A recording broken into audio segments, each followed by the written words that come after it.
Salut à tous, on se retrouve aujourd'hui pour parler du Paris Saint-Germain ce mercredi 31 juillet. On commence tout d'abord avec les joueurs du PSG en sélection, parce qu'actuellement il y a le tournoi olympique. Et deux joueurs du Paris Saint-Germain ont joué hier. Tout d'abord le Maroc d'Achraf Hakimi. Ils jouent leur troisième et dernier match de poule, c'était contre l'Irak. Donc c'était un match très important, parce que dans ce groupe, toutes les équipes avaient le même nombre de points avant cette troisième et dernière journée. Et le Maroc, les gars, avec cette magnifique victoire 3-0 contre l'Irak, et bah du coup se qualifie pour la suite de la compétition. Donc on parle du Maroc parce que bien sûr Hakimi y joue et Hakimi est en plus le capitaine de cette sélection. Et en plus le Maroc a fini même en tête de ce groupe B avec 6 points, le même nombre de points par rapport à l'Argentine. Donc en gros c'est par rapport à la confrontation directe, le troisième critère. Voilà pourquoi le Maroc a fini devant l'Argentine. Donc voilà, félicitations à Hakimi bien sûr qui pourrait pourquoi pas décrocher une médaille dans ce tournoi olympique. Et également l'Espagne d'Arnaud Tenas, ils jouaient contre l'Égypte, bon défaite mais l'Espagne était déjà sûre d'être qualifiée après 2 matchs de victoire lors des 2 premiers matchs. C'est un match pour du beurre, ils ont perdu 2-1 contre l'Égypte. Bon du coup ils finissent quand même deuxième de cette poule. Ils affronteront le Japon, une équipe qui a fini première d'une autre poule. Et du coup voici pas ce classement mais le tableau final. Notez que la France jouera contre l'Argentine. Il y aura un Égypte-Paraguay, il y aura un Maroc-États-Unis, donc Hakimi contre les États-Unis, et un Espagne d'Arnaud Tenas contre le Japon. Donc voilà, concernant ce tournoi, je parlerai bien sûr de toutes ces affiches. Et à noter que tous les matchs auront lieu après-demain. Avec le Maroc d'Hakimi, ça sera 15h contre les États-Unis. Et l'Espagne d'Arnaud Tenas, ça sera 17h contre le Japon. On continue maintenant, on revient sur le Paris Saint-Germain, bien évidemment. Je vous montre comme chaque jour de cette semaine le programme du PSG. Donc aujourd'hui c'est simple, on est le 31 juillet, dernier jour du mois de juillet. Et aujourd'hui c'est double séance d'entraînement. Une a eu lieu ce matin à 10h30 et une autre cet après-midi à 17h30. Donc que ça soit demain, vendredi ou même samedi, à chaque fois ce sera entraînement le matin et dimanche ça sera un jour de repos. On continue maintenant, on bascule sur le mercato. Voilà, vous allez me dire, voilà, ça y est, on va bientôt basculer. Demain, on bascule sur le mois d'août. Et pour l'instant, il y a toujours une recrue officielle, un Safonov. Mais voilà, c'est imminent. C'est vrai que je le dis souvent, imminent. Mais voilà, peut-être qu'il y en a, ils vont me dire, voilà, tu te dis à chaque fois c'est imminent, mais il n'y a rien d'imminent parce que ça se fait pas. Mais là, on a une date, les gars. Voilà, le PSG a bouclé le transfert de João Neves. On parle de vendredi. Donc on est mercredi, donc après-demain en gros, le Portugais va débarquer vendredi à Paris pour passer sa visite médicale et signer avec le PSG. Il va s'engager pour les 5 prochaines années. Ça y est les gars, normalement vendredi, visite médicale. Après il faut qu'elle soit bonne, bien sûr sa visite médicale. Il va arriver normalement vendredi matin et certainement vendredi dans l'après-midi, vendredi dans la soirée, voire peut-être samedi, ça sera officiel concernant João Neves. Tout est ok les gars.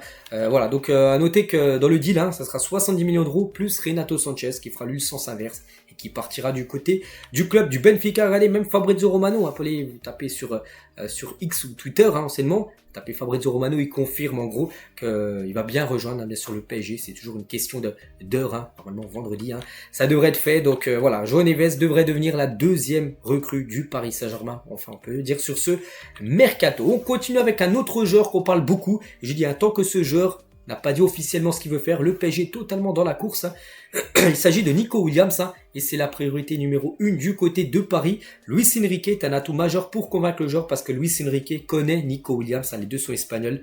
Il l'a déjà eu dans le passé, donc il le connaît en gros.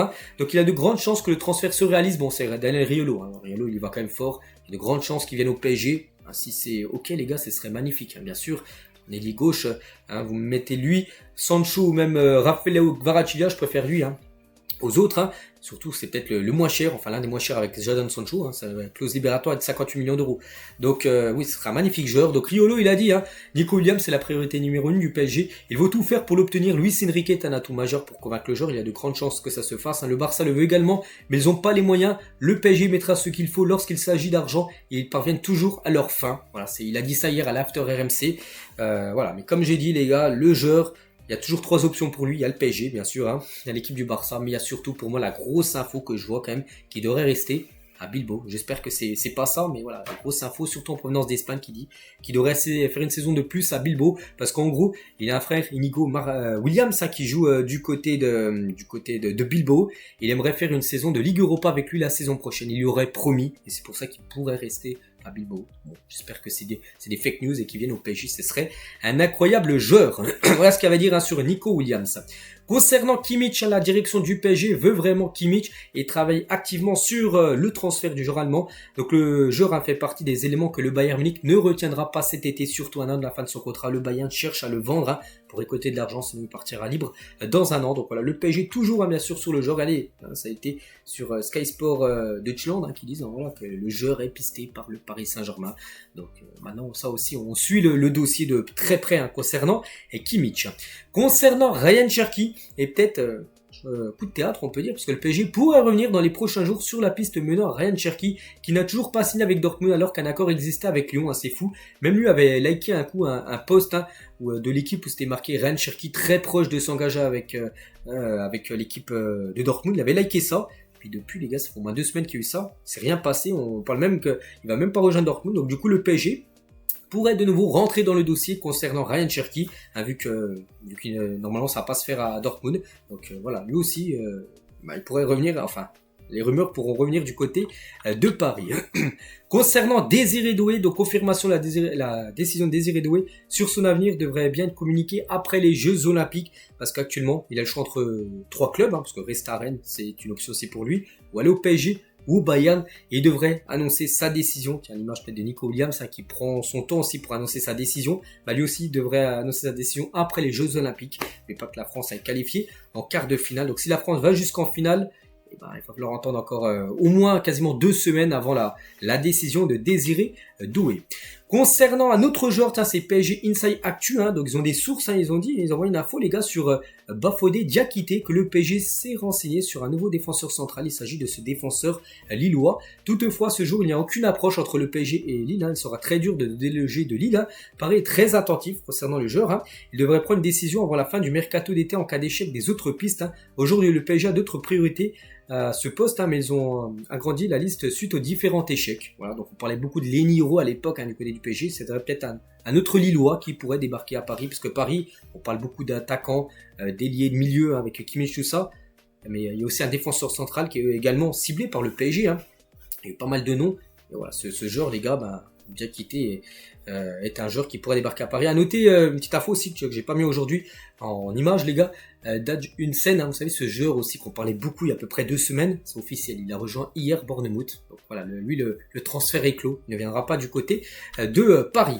Concernant Sancho, un joueur également pisté par le PSG, si Nico Williams ne peut pas se réaliser, Sancho pour moi est peut-être l'option la plus probable, la plus réalisable on va dire, et Sancho récemment ciblé par le PSG figure parmi les 4% des joueurs ayant aussi le plus de dribbles lors de la saison dernière. Il fait partie des meilleurs dans ce domaine, tout comme un certain Ousmane Dembélé. Imaginez, t'as Dembélé côté droit et t'as Sancho ailier gauche, comme l'un des meilleurs dribbleurs actuellement au monde.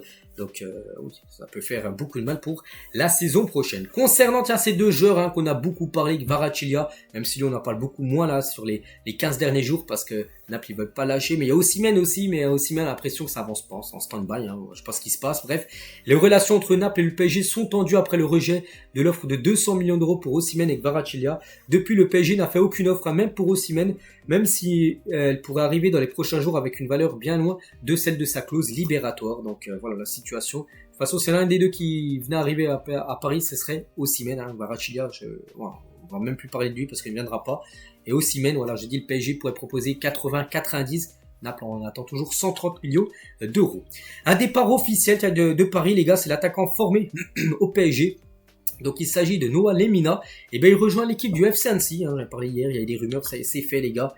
C'est pas un prêt, c'est un transfert sec. Il a signé jusqu'au 30 juin 2027 un contrat de 3 ans. On lui souhaite bonne chance pour la suite de sa carrière. On va parler aussi et on va finir sur lui les gars. Les agents d'Ugarte sont constamment pour parler avec les dirigeants du PSG, faisant pression sur eux pour qu'ils acceptent un deal avec Manchester United. Mais le club anglais doit d'abord vendre en cas d'échec. United envisage une alternative vers Man, voilà, un joueur qui joue du côté du championnat néerlandais. Mais Ugarte fait toujours partie des plans bien sûr du côté de Manchester. Donc voilà les gars ce qu'on va dire aujourd'hui sur le Paris Saint-Germain. J'espère que ça vous a plu. On se retrouve demain, jeudi, pour le prochain numéro. Bonne journée à vous et à demain.